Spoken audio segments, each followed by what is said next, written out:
is Venus, an adventure with Rocky Starr.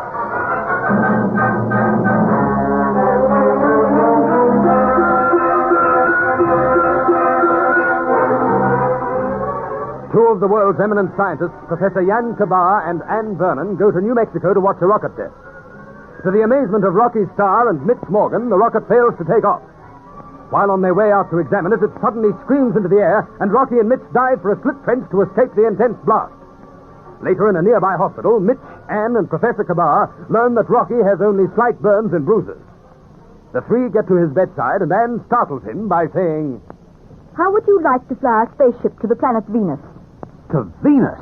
Say, am I hearing right? You want us to fly to a star? To a planet, yes. To Venus by spaceship. But that star's millions of miles away. It is a planet, my dear Mr. Morgan, and it is roughly some 30 million miles away at this moment, and coming closer. And we go that far? You would have to reach the planet, would you not?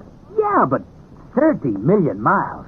Boy, that's some distance. It's fantastic. It could mean a lot of fun, Mitch. It could also mean your death, Mr. Starr. Miss Vernon, you're not kidding us, are you? I'm very serious. Our spaceship is completed and ready for testing. It's as perfect as we can make it. Will it reach Venus? We hope so. Well, you don't sound very confident. You are quiet, Mr. Starr? Are you afraid of making this trip? Rocky afraid? That's the biggest laugh I ever had. Then why is he so silent? Me? No, I was just trying to imagine what we'd find there, and what we'd meet going through space, and whether there are people like us on Venus, or what. There are people like us there. How do you know? Both my father, Professor Vernon, and Jan here, convinced that Venus is peopled by a highly intelligent race. Well, it could be, too. It's supposed to be very like our own Earth. That's one of the reasons we've decided to go there. Of course, being closer to the sun, it is much hotter. Oh, the more I think about it... Then you'll go? Well, I might. Who put you on to me, Miss Vernon? Well, we've had you under observation for some months. Your background has been checked and rechecked. As a matter of fact, I know your life story from your childhood to the present moment. Oh, I hope... You've nothing to be ashamed of. Say, Miss Vernon, this spaceship... It's very hush-hush. Should you decide not to go with us, neither of you must breathe a word about it. You can count on us. Do we hear any more about the ship? Not much, except that it's been designed and built by my father, Professor Vernon, and the whole scheme is sponsored by UNO. By UNO? Mm-hmm. I suppose at the moment it's the world's most guarded secret. And yet you're telling us? Had I had my way, you would not have learned of it. Why all the hush-hush? Surely that must be obvious. We wish to be the first to conquer space and reach Venus. Anyone else trying? We believe that a foreign power is very interested in our project. In fact, this great power is doing all it can to prevent our taking off. Who is it? We haven't any real evidence yet, Mitch. We feel, though, that someone is trying to ruin our plans. Getting back to the spaceship. Yes? It'll be atomically powered. We'll leave the explanation to my father, shall we? Well, what do you say? Will you come to Venus with us? Well, it certainly sounds exciting. Exciting's not the word. It's terrific. Then you'll go, Rocky? Yes. Yes, I'll go. I knew you would. So did Daddy. Naturally, we'll arrange things with the experimental commission. Look, are you well enough to discuss details with us? One moment, Anne. You forget some rather important facts. Yes? Mr. Starr must pass certain physical tests before he is acceptable to our party. Oh, he'll pass them. That remains to be seen. Mr. Starr, anyone who goes on this expedition to Venus must be, one might say, a perfect physical specimen. Well, Rocky is. You ought to see him strip. As soon as you are recovered, contact us at this telephone number. We will arrange for your tests. Right. Until then, everything you have heard in this room is to be forgotten. Understand? It's already forgotten, Professor. Good. Now, Anne, we must go. Goodbye, Rocky. I may call you that. Of course. After all, we'll be seeing a lot of each other. No, don't move, Mitch. We'll let ourselves out. You stay with Rocky. I'm sure you've lots to talk over. And say, there's one question that's Bye for worrying now. me. Come, my dear Anne. Man, isn't it wonderful? What? Rocky Starr agreeing to lead our expedition. Oh, that. Aren't you pleased? Yes. Think of it, Jan. In a few weeks, all our dreams will come true. After years of work and frustration, we'll be on our way to Venus. We'll be the first to conquer space. Oh, it seems too good to be true. Oh, Daddy'd be happy. He said all along that Rocky Starr was our man. Wait till I phone him. I wonder could I ring from the hospital? Most probably. However, I am afraid I shall not be able to wait until your call comes through, Anne. Why not? I have an important engagement. Oh, yeah, and you promised we'd celebrate it. Did I? I'm sorry, I must have forgotten my appointment. It is one I cannot break. Jan, what is it? You seem unhappy. Oh, don't be upset because Rocky's been chosen instead of you to lead our expedition.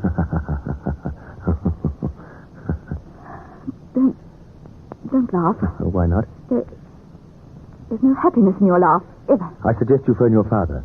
I will contact you tomorrow.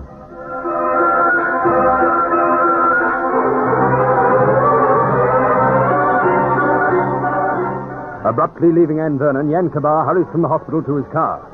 Quickly he stops the engine and speeds through the darkness. Twisting and turning through a maze of small streets, he pulls up in front of an old house. A few moments later, his footsteps echo hollowly in a stone corridor. He knocks on a door. You are late, Jan Kabar. My apologies, Excellency. Apologies. Always it is the same with you. I am a special representative of the world's greatest power. I make a journey to this filthy hole, and you keep me waiting. Well, what have you to report? The rocket crashed as I promised it would. Good. It times you do well, Kabar. My government was quite pleased with your notes and drawings of the spaceship. Already we have developed the metal with which to build the ship. Now our brilliant engineers and scientists are building it. They must hurry. Be assured that my countrymen will be the first to conquer space. They will lead the world in this as in all great discoveries. It must have been a great disappointment to the lovely Miss Vernon when the rocket crashed. They had hoped to break through the Earth's atmosphere and learn the secrets of space, no? They learned nothing. Kabar, how did you make that rocket crash? That is my secret, Excellency. As you wish. Was Miss Vernon upset? She was more concerned with this Rocky Starr. Yes, he is to be the leader of their expedition, is he not? Yes. Of course, that spaceship will never take off. It must be destroyed at once. Destroyed? At once. Those are my orders. It is not possible, Excellency. It is too closely guarded. Many thought the same of the atomic bomb secrets. Yet with the help of people such as yourself, we were able to obtain them. Excellency, it is easy to pass on formulas and plans, but it is a different matter to destroy a spaceship 300 feet long. It must be done, Kabar. I will not even try. Kabar, you have relatives in our country, have you not? You would not dare harm them. Not after all I have done for you. If by treating them, it would influence you to destroy Professor Vernon's spaceship, I would have them treated willingly. You hurt them, and you will regret it. So? I am the only person who can possibly damage that ship. That is why you have chosen to do just that. I will not lift a finger until I have your promise not to molest my relatives. Are you threatening me, Kabar? I am warning you, Excellency. And I warn you. Unless you do as I have ordered, your relatives will suffer, and you will die. You would not kill me? No, I would not. I would merely pass on a hint of your activities to the American authorities. No, you must not. I trust that I will not have to do that. Every nation hates people such as you. Excellency, I will do it. I will find a way of stopping that ship. Do that, and my country will certainly be the first to conquer space. And naturally, you will be well rewarded. Yes, I will do it somehow. Now, I must go. There is one other matter, Kabar. This Rocky Starr. Yes? Deal with him, too. He must not join Professor Vernon. The details of his removal I leave to you. Yes. Leave that to me. You seem to appreciate this work. I do. Perhaps you fear the lovely Anne Vernon might be interested in this Rocky Starr. I am not jealous of him. I realize that if I am to prevent this spaceship leaving Earth, I must get rid of Rocky Starr. Yes. Leave it to me. Something unfortunate will happen to him during certain medical tests. Something very unfortunate.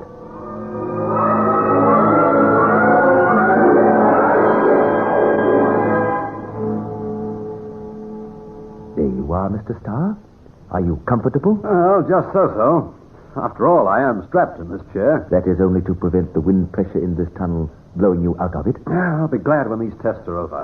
I've been poked and prodded for hours by those doctors. It is most important that you be very fit for our trip to Venus. Look, Professor, is this wind tunnel test necessary? I mean, after all, we'll be wearing spacesuits in the ship. Admittedly, still, we must know your reaction to a stronger air pressure and violent acceleration. Unless you can withstand an air pressure equivalent to, say, 700 miles an hour unprotected, you will be of little use in a spaceship. Remember, we will be accelerating rapidly to 30,000 miles an hour. Are you ready for this final test? Yes, fire ahead. Goodbye, Mr. Starr. I will speak to you next from the control room.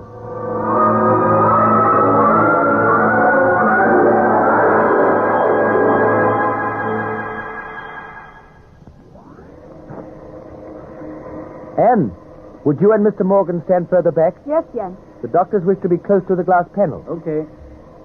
There you are, Doctor. Thank you. I'll wave you when to cut down the air pressure, Professor. Very well. Are you ready, Mr. Starr? Sure.